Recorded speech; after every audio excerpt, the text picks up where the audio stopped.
my colleagues were saying that I'd run mad. For coming back to the village. Yeah. So media group, my name is Rasmus. Of course, today I have a guest here, and I don't want to waste much of your time and my time. Please introduce yourself, sir. Yeah, thank you very much. By the names, Mr. Okei Charles Okubal. At birth, I was given Okei,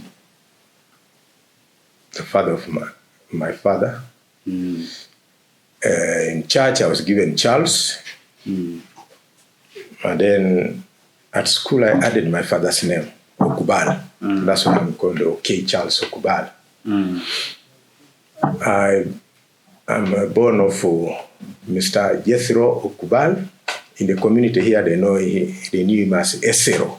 Esero Okubal and his wife Tabisa Tukei, and the clan of Ikateko Kesenwaria. He was born in 1958. I went to Popong Primary here, and then to Toro College for O-level, Teso College for A-level, and then Chambogo, where I trained as a teacher of business education, but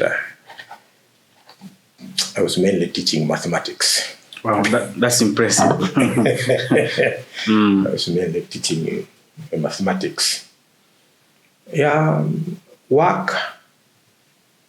I started as a teacher. Briefly, I worked at Aboke High in the Apache district. Then later on, I moved to Quera Girls, still in Apache. That is within 1 year.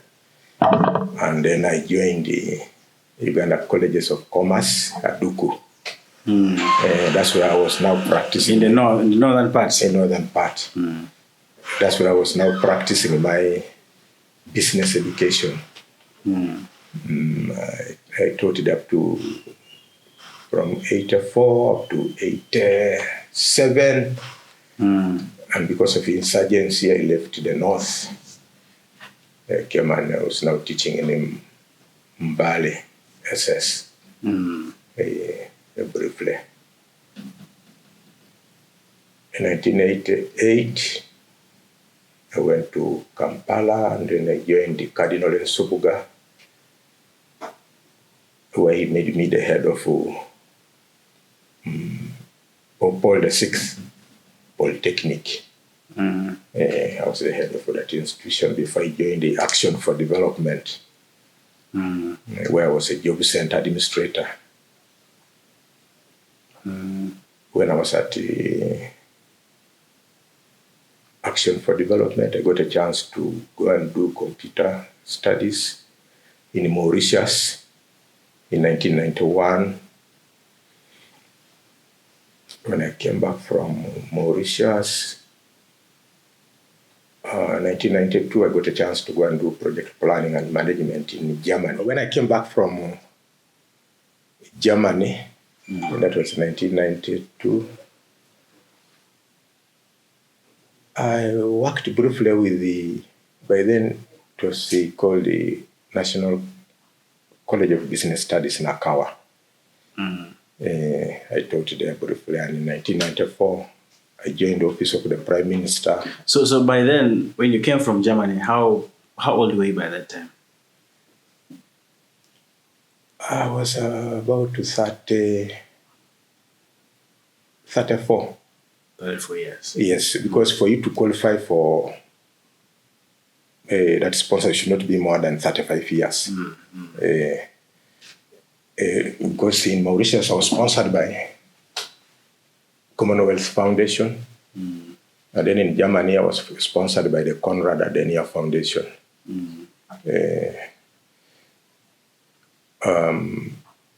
I joined the office of the Prime Minister as a project officer in the Poverty Alleviation Project in 1994.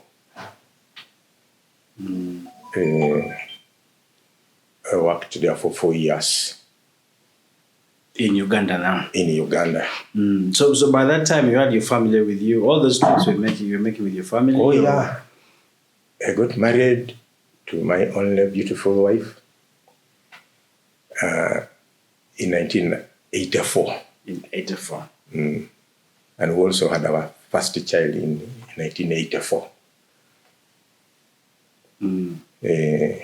So now, starting from Uganda, you got employment at the ministry. You said at the Ministry of Office of the Prime Office Minister. of the Prime Minister. Yeah. I worked there for 4 years up to 1998. I got another scholarship to go and study. We call it Information Communication Technology for Teaching and Training, the University of Ghent, Germany. In Germany. So you went to Germany for the second time? So not Germany, Belgium. Belgium. Yeah. That was your second trip abroad for studies, the third one actually. The third one, that was 1999. But before that, when I was in the office of the Prime Minister, I went to India in 1995. I did the entrepreneurship development. And then in 1998, again to India to do microfinance management. So what comes to my mind when you're talking about getting employed and this, how was the job market by then? Because pretty much it's difficult right now. I don't know what you say, but it looks like it was easier at your time. How was it? When I qualified a teacher, it was easy to join the Teaching Service Commission. No bribery, no corruption. There was no bribery. No bribery. In fact, it would even be the heads of institutions to bribe you to accept the offer. To accept to go to their institutions. They come, they are looking for this kind of teachers.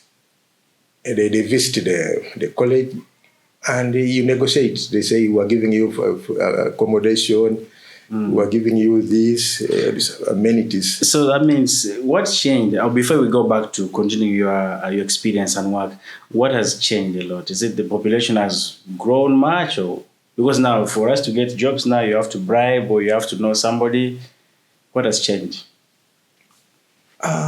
What has changed is not even the population, but I think attitude in the society and the culture. Our time, everything was straight. You can imagine admission. The school would admit me, and then the letter would come to Gombolola, and then to the sub-county. And then from the sub-county, the mailman would bring it up to here. Yes. Up to home. Up to home here. That this is your admission letter from Toro College to go to senior one. Wow. Yeah. Things were moving normally. What about payments of admission? You're already admitted. You don't pay anything there. You only pay the school fees. You don't pay for admission, no. So let's get back to your work at the Office of the Prime Minister. What was your experience there? I was able to, first of all, having done project management, planning and management, plus administration in Germany, with a lot of, they are hands-on. The training was hands-on. Hands-on experience. Yeah. So when I joined the Office of the Prime Minister, it was now community work. I was mainly in northern Uganda, and then later on, I was taken to Chotera, Masaka, Chotera. I found it very interesting to work with the communities. Having even grown up in a rural community like this, a rural setting like this one here in Koliri. I found it very interesting, and the people I was working for in those communities, they were very impressed. Chotera is Western Uganda. Chotera is Western Uganda. No, that's in Buganda. Uganda. So now I found you at your home here. And when did you settle? When did you settle in the village here? I had now varied exposure and experiences. Right. I had the knowledge in project planning, and I had experience in community development now. I had a training in entrepreneurship. From India? From India. And then now I had some now advanced IT from Belgium. From Belgium.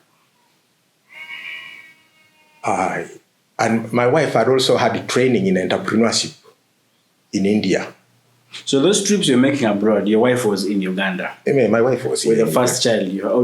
By the time I started moving out, that was in 91, we already had all our children. All of them.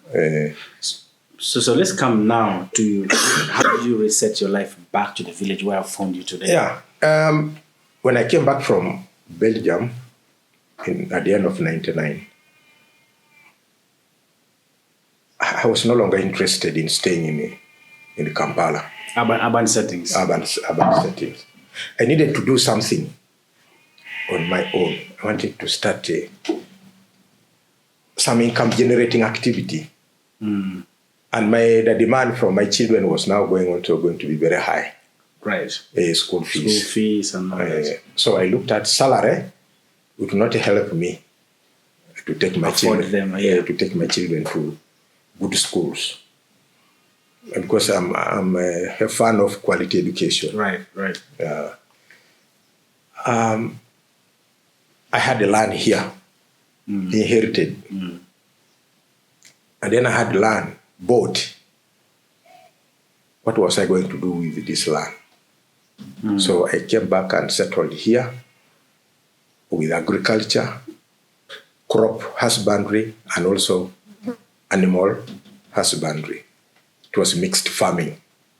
Now in Bukedea. Here in Bukedea, Kolir.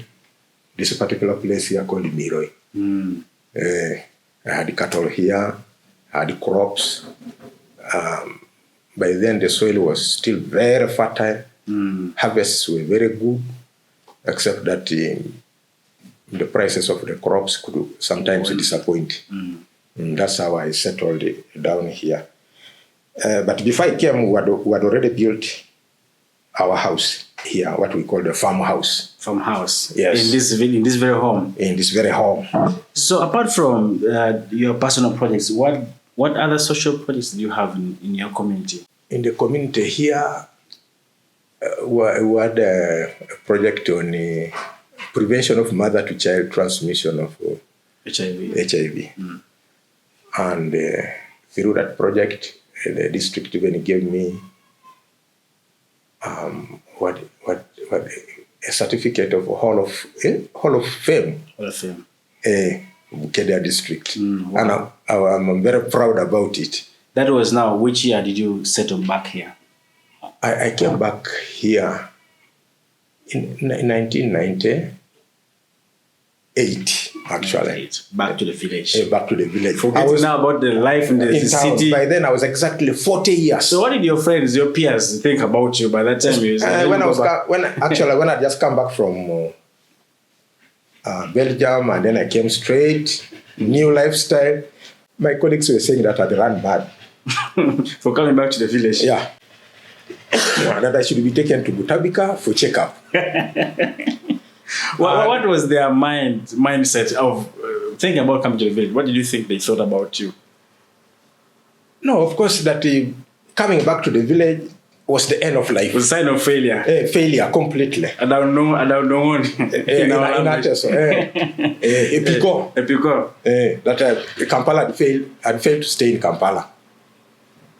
And yet it was Kampala that failed to attract me. Let's first pause. I know some people are in your situation that try to think, should I go back to my village or should I stay in Kampala? What could be your message to that person who is in that dilemma? No, it is his choice. We can't force. But I would advise that, I came back home at the age of 40. But others, by 50, you should be establishing yourself back to the roots. Because after 60, 65 there, what do you want in the city? What do you want in the city other than health services? What do you want in the city? Other than health services. So someone who's in the city right now but has the same mind that I should go back home, but They're worried about their finances. Did you come back to your village with the money? How did you start life? No, I didn't have money. The only capital I had was land. Just land. Land. And I had some cattle. So it was easy for me to plow my land. And start your projects. And start my projects. I went also to agroforestry. And those forests have helped me to educate my children. And up to now, I'm still doing agroforestry.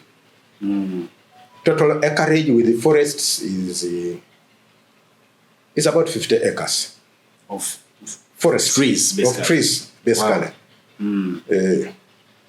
I have eucalyptus.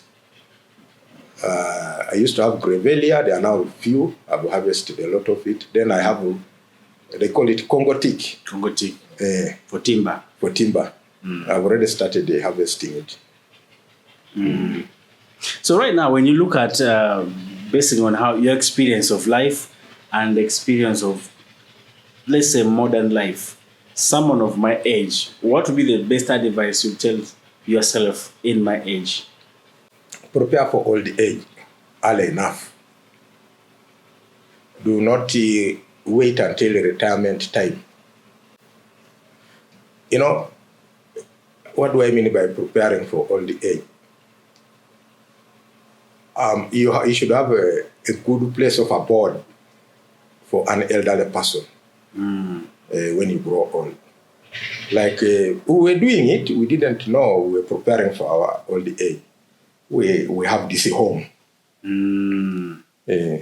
From just the scratch, it looks, when people come here, they see it is a kind of modern setting. Modern setting. Right. But small. Slowly, you adjust. Then also have those projects, long-term. Long-term projects. Yes.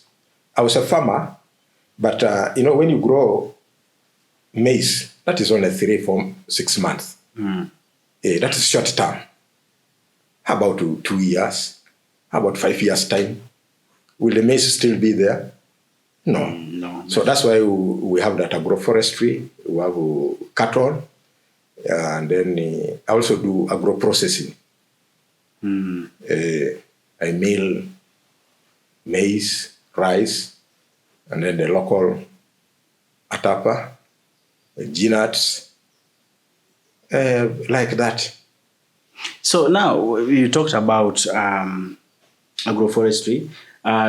It makes me think about unemployment in our country. What will be your advice to the young people? Because people have gone to school. A lot of us, myself, I've gone to school, but the jobs are not equating to the number of unemployed people. What would be your advice on that? This is the advice I gave even my own children. I have taken you to school. Don't go and look for a job. Repeat that again. I've taken you to school. Yes. Don't go and look for a job. Make a job for yourself. Create a job. Create a job for yourself. Here in the community, I employ a lot of people. That is true. And the peak season, in a day, I can spend about 1 million shillings. Today I saw someone come buy eggplants at your farm.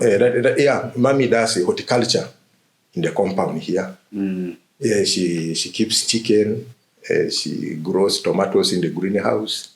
You saw cabbages. Yeah. Yes. And, she does a lot of horticulture, green pepper. And that is how she operates here. For me, I operate outside the fence. Outside the fence. Outside the fence. At the trees. Yes. And Mama is here at home. Yes. And now even I have a banana plantation. So before now, you say if you have gone to school, create unemployment. What can the government do to empower us, the young people who have gone to school, but we have no beginning? There is a beginning. Your wealth is your skill you gained from school, the knowledge you gained from school. But, the teaching we have here, they pump you with the knowledge, but they don't prepare you for your future. Real life experience. Yes. The entrepreneurship training they give our children here is different from the one I did in India. Wow. It's so different. This one is business economics. Then in India, Real entrepreneurship. hands-on. And by the time you finish the training, you're already holding a bankable business plan. And you can go to an institution to present it and it can be funded. Wow. That is what should be done also here. Because now people are given this, for example, these loans of what? PDM. Now, these people have not been trained in financial management, whatever, how to identify business idea and whatever. They have not been trained in that, so they just say they are copycats. They have seen me, I've succeeded in maize, then everybody will go into maize. And that time, there's nowhere to sell. Because there's a lot of maize, or beans. Or beans. They are not doing anything unique. And the community here remains, in fact, for you, you have the knowledge, you have moved, you have met friends, but you don't have the entrepreneurial skills to start it. So can you sacrifice a little money if you have to do an real entrepreneurship training so that you can identify a very viable business idea or business project that you can embark on. It may not be on those areas you have studied on. Maybe something different. Yes, it can be something different, but can bring money to your pocket. What is the leverage? What is the opportunity leverage between your time and our time? Because for us, we think you guys had a good start. We didn't even have a good start. If we were to rewind where I came from very poor background. Very poor background. And then we moved through the processes that were available, very clean processes in school. And because even I was bright, I got a bursary. The district was paying my O-level. Tororo College was charging 850 shillings, not 1,000, 850 shillings school fees. But the district was paying 450. So my guardian was only paying 400 shillings. 400. Yeah, and those were the systems working. Are they there now?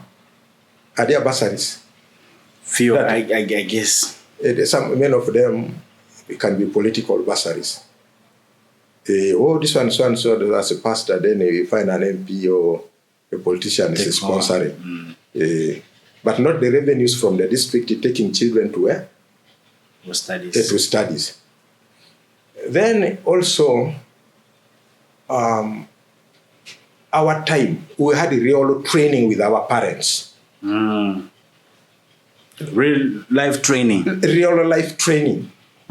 For us now, we're handling you as eggs, breakables.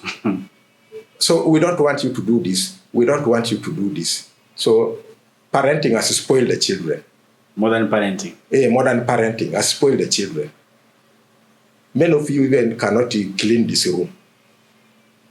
That is true. You cannot mop here, but our time, we're doing everything, whether you're a boy or a girl. That was formal education.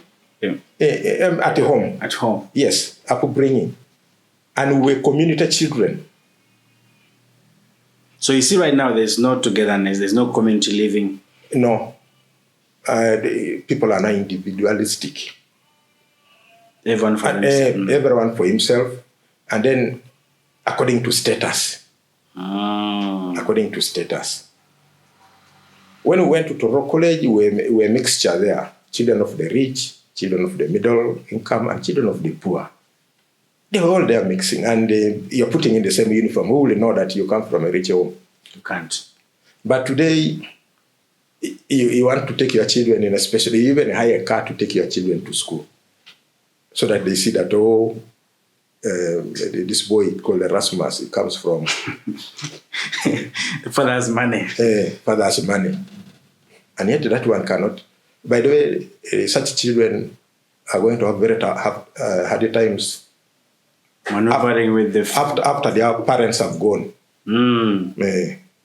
They can't even manage the inheritance. They will misuse the inheritance. Then the other thing I've wondered, how have you stayed in harmony with your community? Because you have a different upbringing, a different experience of work and all these things, but it looks like you are harmonious with your community. How is that possible? I've managed to live in this community. When I'm here, I'm also a member of the community. I eat with my community people. I work with them. We socialize in all this. Do you think they see you as a rich man? Yeah, they know. Even when they want support, they say, let us try Muzee. I think we can get support. How do you describe yourself? Are you rich? Are you middle? Are you a poor person? I'm an average person. Average person. I can provide for myself even at this age. You are an average person to yourself, but to them, you are rich. To them, I'm better off, not rich. Better off than them. And those who are keen come to learn. Because I have here youth who have set up also the same projects. I see like greenhouse. Greenhouse, none yet, but the forestry, they are there everywhere now. So here in the community, I think even when I was young, I was able to mix with for us, we were community children. There were no classes. There were no classes. So when I also came back to the community, and even when I was working, I was always with them. In times of joy, and also in times of sorrow. I was always with the members of the community. You never took yourself as a person apart? No. That's not good. For example, if you grew maize alone and nobody again grew maize in the community, then they will all settle. So let everybody get involved. So that they don't become a problem to you. They don't become a problem. Is that a common problem we see in our communities right now? People setting themselves apart as classes? Yeah, those ones of late, the new ones joining the community, it is very difficult to get into their homes. That's very true. So I came back to the community, and I think it was in 1996, 97, 98. The clan, the elders in the clan, in a meeting in Kachumbala, the general meeting of the clan, because the chairman of the clan was very old and weak. So there were proposals who should take over from these old people. I remember when I was young, I used to move with the old people. When they are going for a meeting somewhere, I carry them on the bicycles. So I would listen, see what they do there. What transpires there. What transpires there. And then in that meeting, the old people, especially the one who was retiring, said, me, I would propose that young boy. Himself proposed. That young boy called Okei Charles could take over. I leave it to you. You can also make your other proposals. So you made a recommendation. Then another group proposed somebody older than me from Palisa called Odele Emmanuel. So now there were now two candidates. There were now two candidates. They hustled it. I tried even to object my nomination because I was young, I didn't know, and I was surrendering to the older person. Mr. Odele Emmanuel. But the consensus was that I take over that office, while Mr. Dele becomes the speaker for the clan. For the clan. As you become the chairperson. Of the clan. I didn't want. This was a lot. It would demand a lot from me. I cried. You cried tears. Tears. Refusing the responsibility. Because I was seeing it was a lot. What was the biggest fear that made you cry? How could I lead all these other elders? At my age. That was your worry. How could I become a leader of people who are older than me? Older than me. What will I say? I have even my own brothers who are older than me. What will I say to them? Like Dr. Tegu, Papa Joseph Okei, Poloni, Moses Emuron. Those are all my big brothers who brought me up. So you wondered, what will I tell them? How will I lead them? How would I lead all these elders? But the trust was put onto you. It was put onto me after people would come home here counseling me.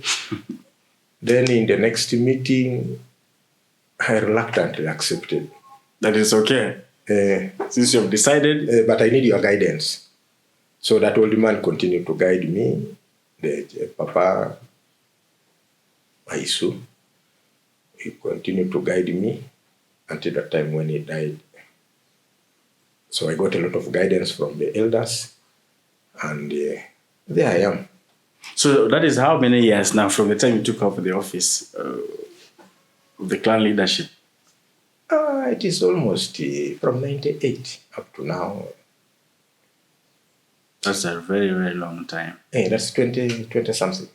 So what has kept you, because I know you are leading people both young and old, what has kept their trust with you? Many times I'm not controversial. I am a peace-loving person. In every controversy, I want to create peace. I buy peace. You buy peace? I buy peace. What does that mean to me or to anybody listening? You sacrifice for the sake of peace. Sacrifice for the sake of peace. And also the clan. When they say Ikateko Kesenwaria, these are peace builders, conflict resolutionists from time immemorial. Ikateko Kesenwaria. Yes. They were always, the other clans would also invite them to go and resolve conflict. Somewhere again, I heard that they select women, special women. They don't just get women from anywhere. Is that true? That was just a joke. That was just a joke. When you look at the origin of the clan, there are two correct versions. One, people are splitting. The Katekoko is one clan. Then Osengor also started somebody called Osengor. Formerly a member of the Katekoko. So that's where they came from. Then when you read the history, they say that Ikatekok were either friendly or they married from Igoria. So those ones, they broke away and they called themselves the Isengoria. But do you believe in choosing a special woman, or you think you believe in every woman? We are just fortunate to get very hardworking women, very good women, and that's why they were saying that we're selecting what? Very good wives. But to your narrative, do you think it's okay to select a woman, or a woman can be changed to a good woman? It is either way, and it can be both. You can get a very, what you would call a bad person, then you can change transform her once she's with you. Or you'll find her already a very good person from where she was born.